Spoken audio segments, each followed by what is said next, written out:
Today's an interesting episode, y'all.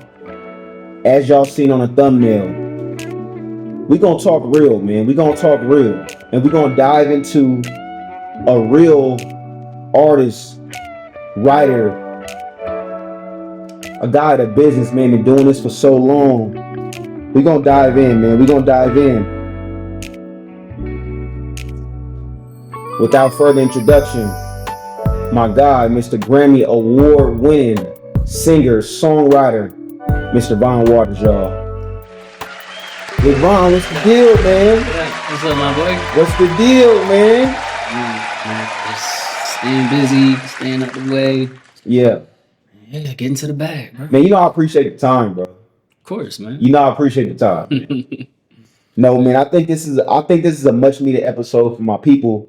I want people to understand, like, things are possible, man. Mm-hmm. It's possible to follow your dreams. It's possible to get out here and search for something and go hard and accomplish that goal. Mm-hmm. Whether even if it seems like it's unattainable. Yeah. You know, and you living proof of that, man. Oh man, thank you. Man, so salute to you, man. I know it's been a journey, man. It has. It's been a crazy journey. I'm just really tipping the iceberg. I feel like, you know what I mean? I think I've been doing this for a while, but I feel like I've only begun to scratch the surface of what I actually set out to do. You know what I mean? Yeah, for sure. So yeah. Man, congrats. Like I said, congrats on the Grammys. For those of you who don't know, you won a Grammy for so 1111, which is Chris Brown's last album, won Best R&B album at this past year's Grammys. Mm-hmm. So yeah, I was a part of a Grammy award-winning R&B album. Yes, sir. Yes, sir. He said so nonchalant. I was a part of a Grammy award-winning, you know. I was a part of a Grammy. You know what I'm saying? Yeah. Nah, bro. I mean, it's humbling, honestly. Like, it just made me want to go harder, honestly. For sure. Yeah, but for sure, we'll get there. And I know that, you know, there's so many people that's trying to win Grammys, trying to get in the music industry, which is why I think this interview is much needed. But I wanna dive deep, man. I wanna dive deep, and just dive into your life, man. Your mind. For sure, bro. Of course. You know what I'm saying? So can you take us back? Can you take us back to the early days, man? I wanna go back to the early days. Where did you fall in love with music? Where did that whole thing begin for you? When did I fall in love? I'm gonna say probably church. I mean, I've been singing probably since I was 2, but for the most part, like my whole childhood was like in church. So I think once my mom knew that I could sing and I started to take it serious, she put me in choir, and that was kind of where, like, I guess my foundation came from. Mm-hmm. Because, you know, on choir, you're singing every Sunday in front of people. So I think that kind of just helped me get rid of, you know, any shyness or singing in front of crowds and doing solos, and really just my first introduction to music, period. Because, you know, gospel music is a whole thing. So yeah, that was kind of like how I started off.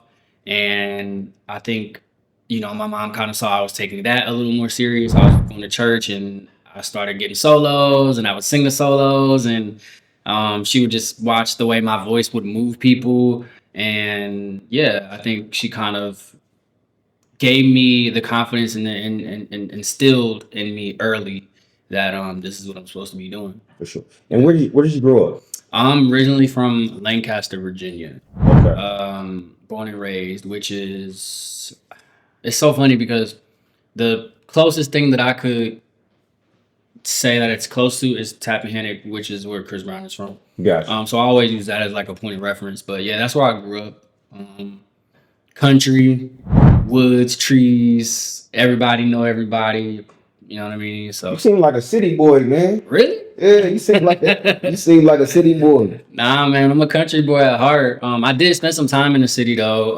My mom moved from the country to the city in like the Newport News, Hampton Roads area. So I lived out there for a little while, and I ended up graduating back at my hometown and then moved again to the city and did college for a little while. So I was back and forth for a while.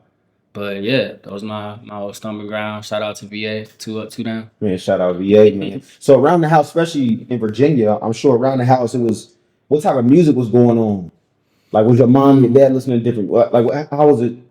Like what was the dynamic? Yeah, she was. My mom was straight like 90s.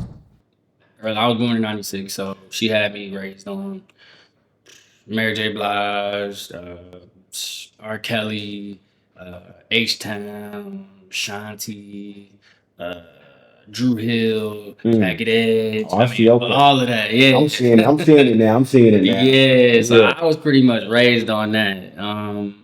And then as I got a little bit older, I started getting into like my own, my own inspirations, which was like a lot of Chris, Trey Songz, Neo, um, basically like all the R&B stars at the time, late 90s, early 2000s. I was just, inspired by all of that. That's right. That's Yeah. right. I can definitely dig that, bro. I can definitely dig that. So, but when did you realize? When did you realize that songwriting and singing was like a career? Like you could make it, you could make it a real career. When did you realize that? Mm.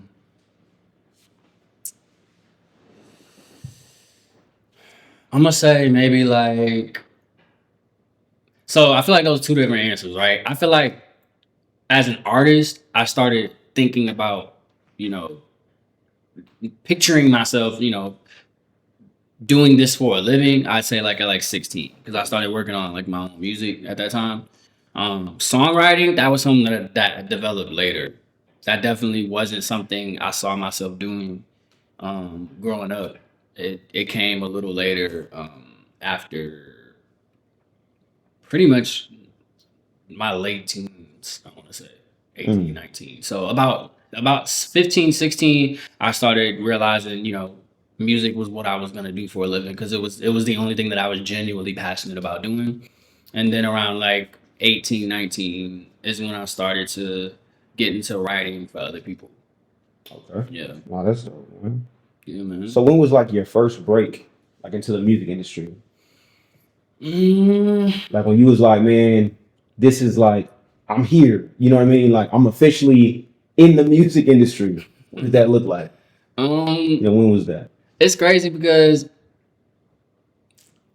the inner me still feels like I haven't had a big break yet. But when I talk to other people, you know, perspective is crazy. I don't know. I guess if I had to give something, maybe when I started my group, because we got signed to a label, and I that whole remember that. lifestyle was very, very fast. I guess that could be like my introduction. I joined a boy band when I was 19. Another thing that I didn't necessarily plan on doing or see myself doing, it was just kind of like an opportunity thing that just fell in my lap. But I want to say maybe around that time, I was 19, and I guess just because we were exposed to so much very young, and in hindsight, I think that kind of just gave me um, an idea of what was to come. Being signed to a label, doing shows every week, touring, being in like a professional group and operating at a professional level. I think that was kind of when I started to realize, okay, this is getting a little bit serious. You know what I mean? Because the group, it took a little bit for us to get put together, but after we were together from that time, which was around like 2015, 2016, there was just a few months where we moved out to LA and just began a whole new life. So, yeah. I feel that, man. I Yeah, feel man. that. So, they say the music industry can be crazy, man. But how did you like being so young? How did you navigate through the music industry, like as an emerging artist? Like, what was your things that you is there certain things that you did to like navigate and just stay on path? Because so many people get in the industry and then they kind of lose it. Yeah. What was your thing that made you like just stay on track? Yeah. Because it can be crazy, bro. Yeah, for sure, man. I mean, I've heard a lot of stories, just from mentors, uh, just a bunch of people. And I think one thing I know I'm very good at is learning from other people's mistakes. So when I would hear the do's and don'ts, I would kind of just take it and, learn, so I don't have to learn things the hard way. You know what I mean? So really just listening to a lot of my OGs and people that have been successful that I'm, was able to be in rooms with and be around. I would just, have open ears and just, be open to whatever it is, whatever advice they had to give. And I think that has brought me a long way. For sure. I mean, speaking of advice, what's one piece of advice that you got early on that you still hold to this day that helps you? It is gonna sound kind of cheesy, but really, honestly, truly, if you believe in something, stick by that. In this business, there's gonna be a lot of people that will take your art and try to make it fit. What do I mean by that? Like, especially in the music business, you oftentimes may partner with people, and they might have you might have creative differences. And I feel like the best piece of advice I've gotten was just to always, be open, but at the same time, follow your gut, trust your instinct, and do what feels authentic to you. So I feel like that's good advice, just because, like, trusting yourself gets you so far. And I feel like just in today, right? Like, you don't know what's gonna blow up, what's gonna be a hit, and I've just heard so many stories from people that have talked about, I played my song for a label or something, and nobody cared. Crickets, didn't do anything. And then next thing you know, the song blew up. And had they not trusted themselves and believed in their sound, then they wouldn't have gotten where they were.